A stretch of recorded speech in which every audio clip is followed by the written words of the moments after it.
This is my 2015 Jeep Wrangler JK 4-door. This is kind of my go-to vehicle. It's the one I use the most for recoveries. I use it for fun off-roading the most. It's probably the vehicle I've owned the longest, which isn't saying much because I go through vehicles pretty quickly. I think I've had it for about 6 years. I also bought it completely stock with about 30,000 kilometers on it, and I have done all of the modifications that you see on it. Show me it, man. I don't even know what I'm looking at here. Point some cool stuff out. Yeah, so I mean, Jeeps from the factory come pretty capable, so solid axles front and back, but they are very upgraded axles. These are Dynatrac Pro Rock axles, so they're a much heavier duty axle. They've got the best axle shafts that you can get, which are RCV axle shafts to handle these 40-inch tires. So yeah, the whole axle knuckles from tire to tire is aftermarket on that.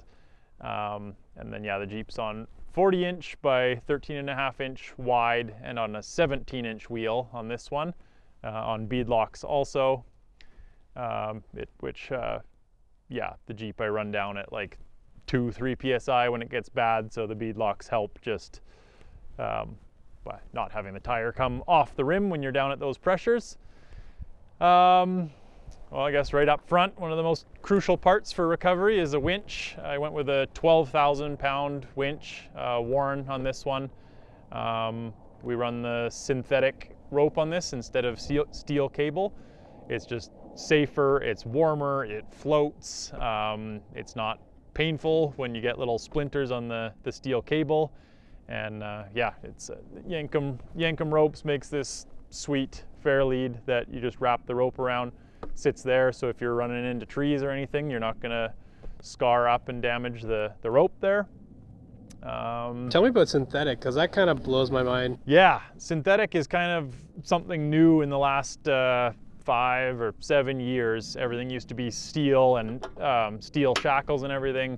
So these lines are good for like 25,000 pounds, and it's just like I think it's 3/8 or 1/2-inch rope. It's just very, very strong. We use soft shackles instead of these steel shackles, and the idea behind that is just getting rid of as much metal as you can, because if and when something breaks, you're not sending a heavy steel shackle through the air, which could kill someone. It has many times in the past. If you get hit by a rope or a soft shackle, I mean, it's probably going to hurt, but it's definitely not going to be deadly. So we've pretty much completely switched to all synthetic and soft stuff, and it's been awesome the last few years. Definitely would not go back. That's a beefy looking bumper. Did you have somebody customize this stuff for you? That's the beauty of Jeep, is there is 1,000 aftermarket parts and so many different companies that make those parts. So this is obviously aftermarket bumper. This one's from Deviate, just a winch bumper. Stock bumpers come full width, which kind of covers your tires. This one is obviously quite narrow, and that's just better for off-road. It exposes the front of the tire for if you're crawling up big rocks. If you've got a 4-foot tall rock with the full bumper, you would drive right into it. With this, your tire hits it first and can climb up pretty much anything.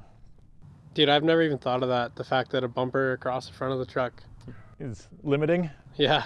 Yeah, it's well, and we have lockers in the axles, which from factory, your differentials, well, do exactly that, differentiate the speed of the tire. So when you're going around a corner, the inside tire spins slower than the outside.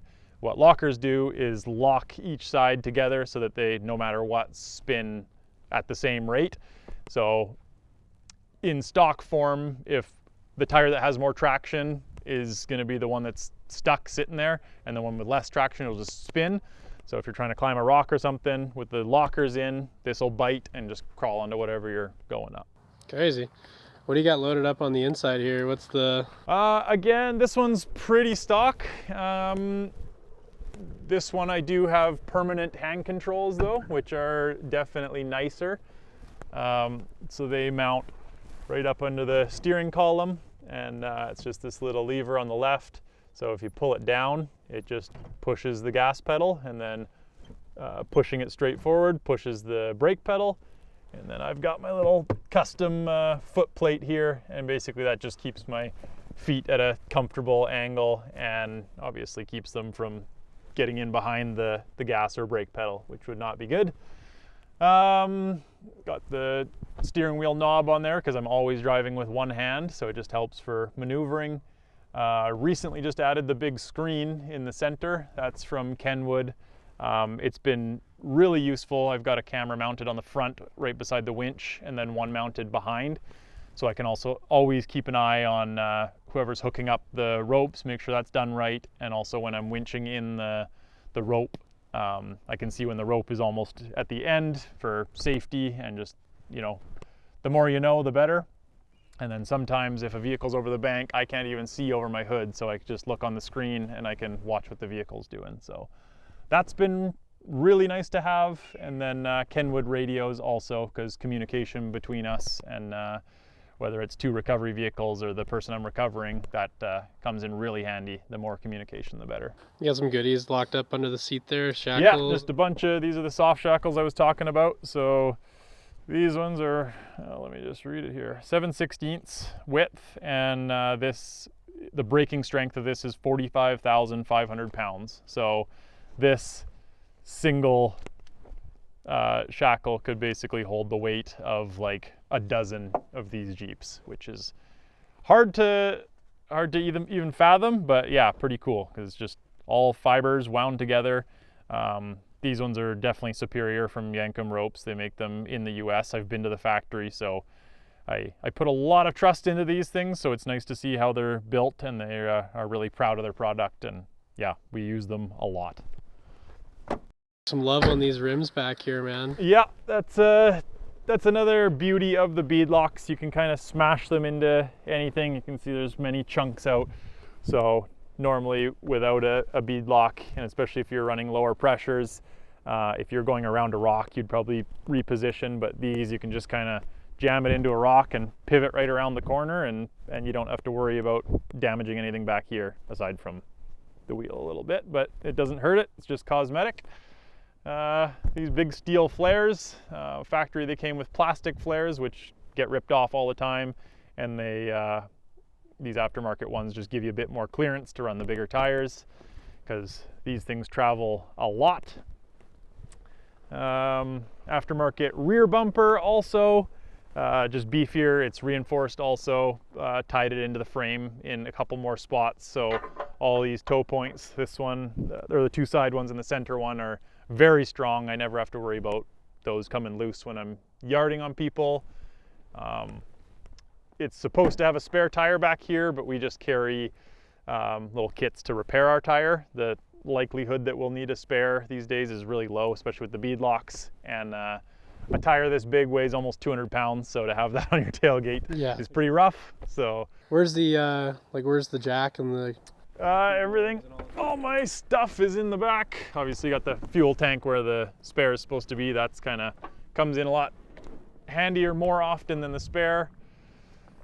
Back here is where I keep all the Yankum kinetic ropes, winch rings, all the recovery gear, wheel chocks, chainsaw. I've got a jack up there, some emergency stuff in case we need to spend the night, sleeping bags and blankets, and then emergency food, tire repair kits, and just a whole bunch more ratchet straps and tools and stuff are in that guy. There's kind of most of the stuff we need within reason to deal with anything that we come across. Have you ever spent the night in this thing? Have you ever been stuck somewhere? I have spent the night twice, but never in this vehicle yet, knock on wood. So yeah, it's never fun when you're out in the bush with no service and don't know when someone's coming. Has it ever been your fault that you spent the night? Or both times it was definitely my fault that I spent the night. Yes, I was doing things that I should not have been doing, and I knew better, but that's living and learning. That's lessons learned. Yep, the hard way. What else we got on this one? The suspension is all aftermarket. So usually it comes with coil springs, which is good, but your coil spring and then your shock are two separate pieces. This has coilovers all around, so the shock is kind of in the center of the coil spring. It's all one piece. I run what's called a long arm kit on this. So the control arms, which are what attaches your axle to the frame, usually they're pretty short from factory.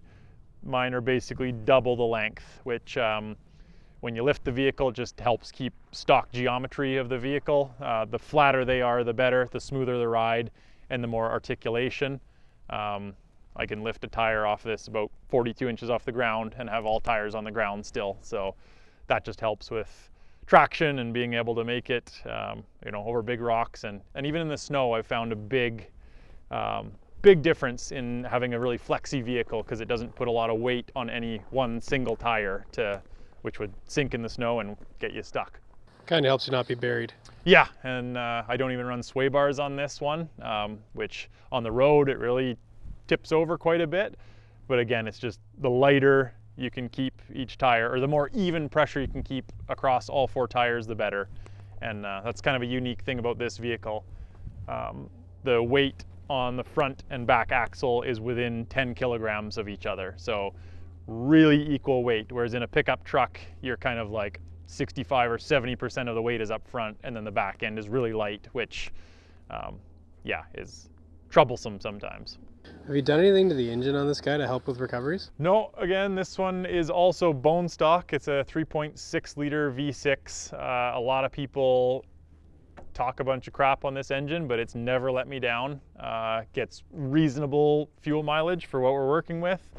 And yeah, again, there's superchargers and turbos and everything you can buy for this, which would be awesome. But then you're just reducing the reliability. And I would rather get there a little slower, but get there, rather than have mechanical issues way out in the bush. Yeah, so overall, how's it treated you? Yeah, overall, this one has been really good. I continue to put a lot of money into it in maintenance and continually upgrading, adding better lighting and all sorts of stuff. And I break some parts, but it's never left me stranded. It's always brought me home. So this one, I don't really care about the Jeep brand, but it's just been a really good vehicle. The size is kind of perfect for being able to fit into the tight places. It carries enough gear. It carries enough people. I can drive it across town and not be too worried about getting pulled over, and it pretty much always gets the job done.